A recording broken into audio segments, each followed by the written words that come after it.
Okay, so your book wants to talk about new products and then talk about managing existing products.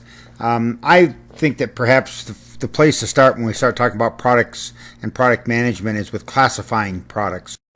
First, a couple of quick quotes. Customers assess your firm's value to them through the products and services you offer.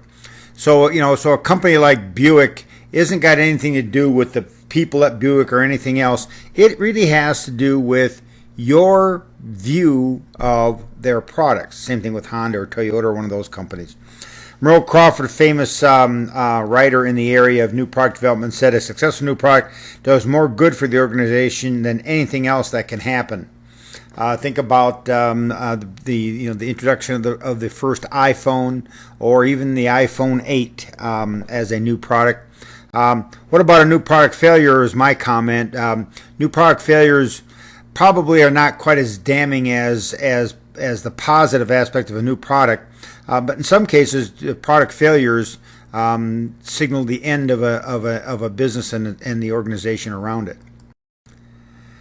So what is a product? Well, a product is any need-satisfying offering. A product is anything that can be offered to satisfy a want or need, including physical goods, services, persons, as in political campaigns, places, as for instance marketing Las Vegas, experiences, for instance, the NASCAR experience, organizations like United Way and the National Cancer Association, and ideas. The key with any product is providing something the customer wants and needs and therefore values. There are two foundations associated with product management. One is the marketing concept. That is identifying unmet wants and needs, identifying and developing a good service or experience that meets those needs and meets the organization's objectives. The second aspect of product management is this whole concept of the exchange paradigm. Remember in the very first chapter, I talked about the idea that marketing was the science of exchange. And this exchange paradigm talks about what gets exchanged. If you do not have something that customers want, need, and value, they're not interested in making an exchange for it. And therefore, no sales take place and the product is a failure. Product classification schemes. There are a number of different product classification schemes. Your book talks about a couple of them. I'll bring up another one or two. The first one your book talks about is a classification scheme of durables versus non-durables. This is the distinction between a good or service that is not used up as it is as you experience the product. So, for instance, an automobile is a durable good. A refrigerator, a lawnmower, clothing, things that even though you experience them and you use them as a consumer, they don't get used up in one or two uses. A non-durable good then is something that is used up as you experience it. Gasoline, food, those are the kinds of things that are non-durables. And then, of course, the third item in this classification scheme would be a service, which is the ultimate non-durable good because it is used up even if you don't experience it. And an example would be an empty seat on an airplane. If that airplane takes off and the seats are empty, that service is gone even if no one actually consumed it. The distinction and the reason that we talk about this particular classification is because people tend to think about durable goods differently than they do non-durables and services. If you make and this comes down to the idea that if I buy a durable good, I have to live with it for a significant amount of time.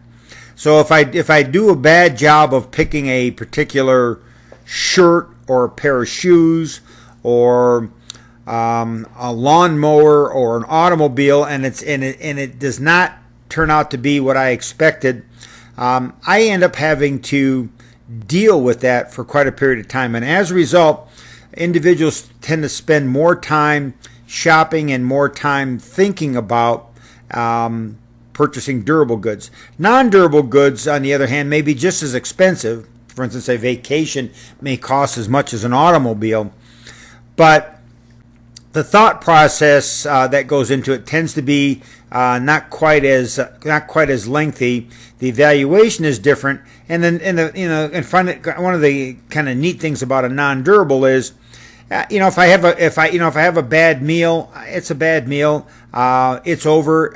It's past, and I move on to something else. And of course, we're going to talk about services in a couple of lectures from now. Another approach to classifying products is what's something called shopping effort. That is, how much effort is the consumer willing to make to secure the product? And this comes down to convenience goods, which of course consumers would use the least amount of effort to obtain. And then shopping goods, specialty goods, and then unsought goods where in fact not only do they not spend any shopping effort, they actually wait for the goods to come to them. So let's talk about each of these. Convenience goods are goods that an individual will buy the alternative that happens to be available. An example of things that are typically considered to be convenience goods are items that you would find at a convenience store.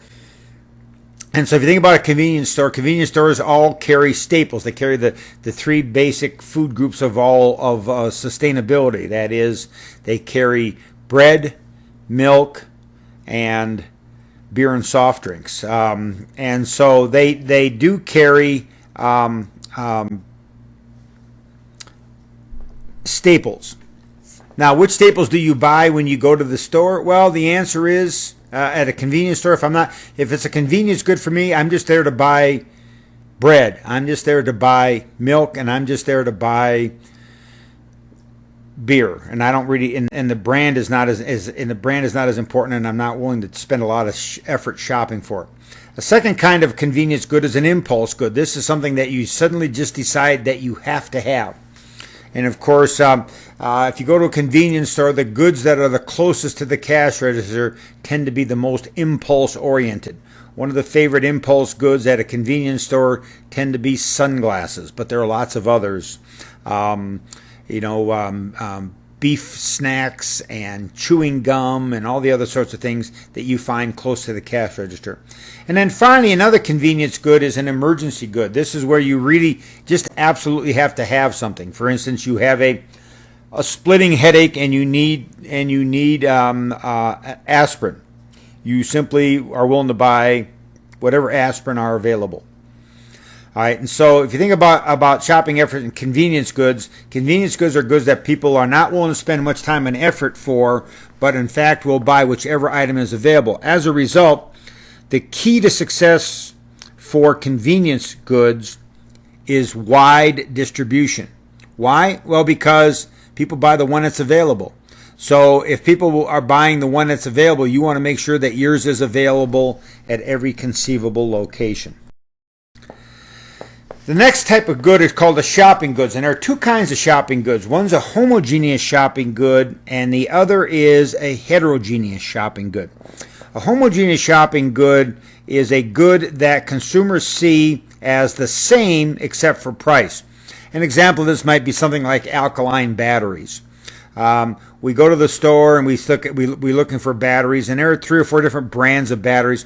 But we basically think that all the batteries most of us would say the batteries are all the same. And as a result, what do I tend to do? I tend to look for the brand that I can get the best deal on.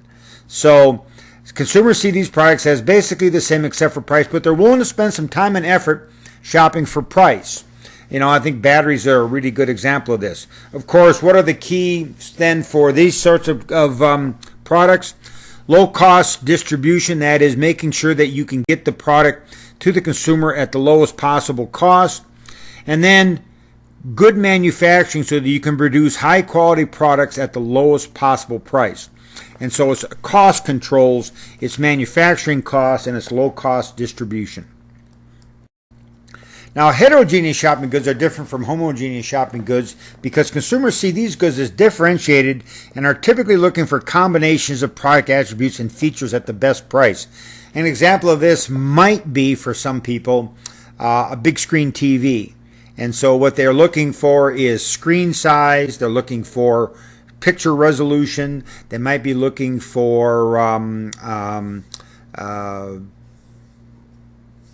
internet readiness, they might be Wi-Fi, there might be a number of things that they're looking for, and of course what consumers are doing is they're willing to trade off one feature for another. And so these are sort of goods that people spend a lot of time shopping for. So they'll go to the store and they'll compare 5 different brands of TVs, maybe different ranges and sizes, maybe different ranges in terms of surround sound and speaker quality, maybe in terms of picture quality, maybe in terms of whether or not they are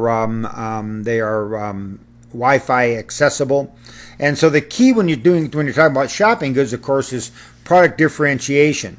Trying to produce a bundle of attributes that you think provide the best value for customers.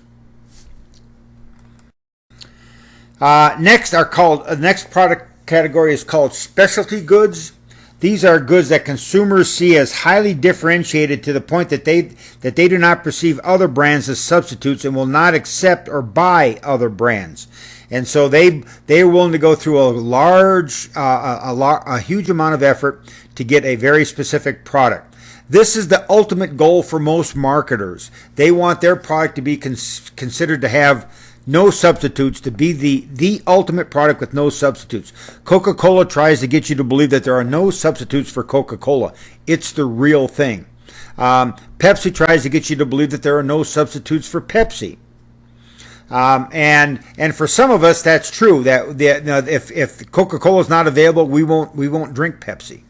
And for those people, then even something like a soft drink might be a specialty good. Now, the idea behind this is that all companies wish that their brand had that much power, that it was so unique in the mind of the consumers and positioned so well in the mind of consumers that people were willing to go to great lengths to buy their product. Now, the key to success in managing specialty goods is to manage the product uniqueness, and that is make sure that whatever it is that makes our product unique is shielded so that new competitors don't come in and try to take that position away from us. Now, when we think about these goods, there is so the fourth version of these goods is called an unsought goods. These are goods that people will not seek out. Instead, they expect these goods to find them. An example of this for people who live in Las Vegas might be things like water softeners, solar screens, solar panels, window tinting, things, landscaping, things that you don't really have to go out and look for. Somehow those people find you. And of course, if you're in that kind of a business, the key to success is prospecting. Now, when we think about these 4 different kinds of shopping efforts, there's a little bit of what's called a Pygmalion effect here, and that is if you believe your product is something and you manage it like it is a shopping good, then customers are likely to perceive it as a shopping good. The other part of the problem with shopping effort is what is a convenience good for you might be a shopping good for me and a specialty good for someone else. An example of this might be something as simple as a bottle of water. Is a bottle of water a convenience good, or will you only buy 3 or 4 different brands, in which case it's a shopping good? Or is there only one brand of water that you really want to drink and you really will only buy one brand of water? And then for you, even water is a specialty good. So it's a little bit more problematic to try to market your goods based on this, but it is important to understand this way of classifying products.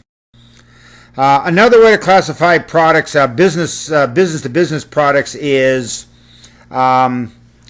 industrial products. Is to think about them, and remember this idea of derived demand. Whether they are installations, accessory equipment, raw materials, component parts or material supplies, and professional services. And your book talks a little bit about these. And once again, much like products, the idea behind doing these sorts of classifications is to understand that for many companies, the way that they purchase these different kinds of products varies. And then finally, what I wanted to talk to you about was a benefit sought approach to classifying products. And this isn't in your book, but I think it's very important. And this has been around for quite a while. And this argument is that products provide three different kinds of benefits. That is, some benefits that products supply are functional benefits. These are benefits that solve consumption-related problems. They solve problems, they prevent problems, they resolve conflict, they remove frustration. This would be an example of this is a product that is a stain remover. It is primarily a functional product, right? Because it's designed to solve a very specific problem. I have a stain in my shirt or a stain in my carpet, and this product is designed to solve that problem. Or I have a problem, my teeth aren't white enough. Well, then maybe the product that you see on the shelves might be something that is a teeth whitening product. Once again, functional benefits. Second sort of benefits that some products have are called symbolic benefits. These are benefits related to self-enhancement, role position, group membership, ego identification, self-image maintenance, etc. These are benefits associated with the visibility in the product and the way that people see you when you possess and use that product. So so some people own a Rolex wristwatch. Well, the wristwatch, maybe $5,000, $6,000, $7,000, $8,000. It doesn't keep time dramatically better than other wristwatches. A little bit better maybe, but you can buy a wristwatch that keeps very good time for $30. And so part of the value of owning and wearing a Rolex is to have other people see that Rolex on your wrist and say, that person must be important or successful. They own a Rolex. The third sort of benefit are called experiential benefits. These are benefits related to sensory pleasure or cognitive stimulation. These are products that stimulate the mind or body. The ultimate experiential product is probably a scary movie, where you go to the movie and and the whole point behind the movie is to cognitively stimulate you and scare you. Another example might be something like a roller coaster or any other product or service that in fact provides you with either mental or physical stimulation. Now, the interesting about this is that almost all products have a little bit of each of these. For an example, think about an automobile. Well, automobiles have functional benefits in terms of safety, reliability, miles per gallon, those sorts of things.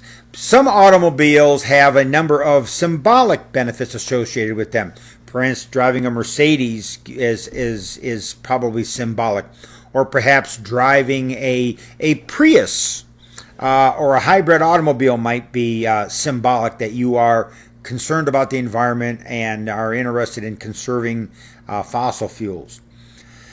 And then if you think about automobiles, many automobiles are experiential. I don't know how many of you actually own an automobile that's fun to drive, but the fun part of driving an automobile is the experiential part. All right, and so some automobiles are mostly functional. Some automobiles are functional and symbolic. Other automobiles are functional, symbolic, and experiential, with maybe the emphasis on experiential. Here's another example. This might be something as simple as getting a haircut. You can go to the store, you can go down to Supercuts and get a haircut, and that's mostly a functional experience. You might go to a high-end barber shop that your friends recommend, and maybe that part of the benefit of going to that particular place is that people see you there, and as a result, it's a symbolic benefit. And then finally, my particular barber shop is like a three-ring circus when I go there. It's always sort of live entertainment. So when I go there, for me, it's a very experiential haircut. That is, it's really sort of mentally and cognitively stimulating when I go to the barber shop, both the conversation and the activities that take place there.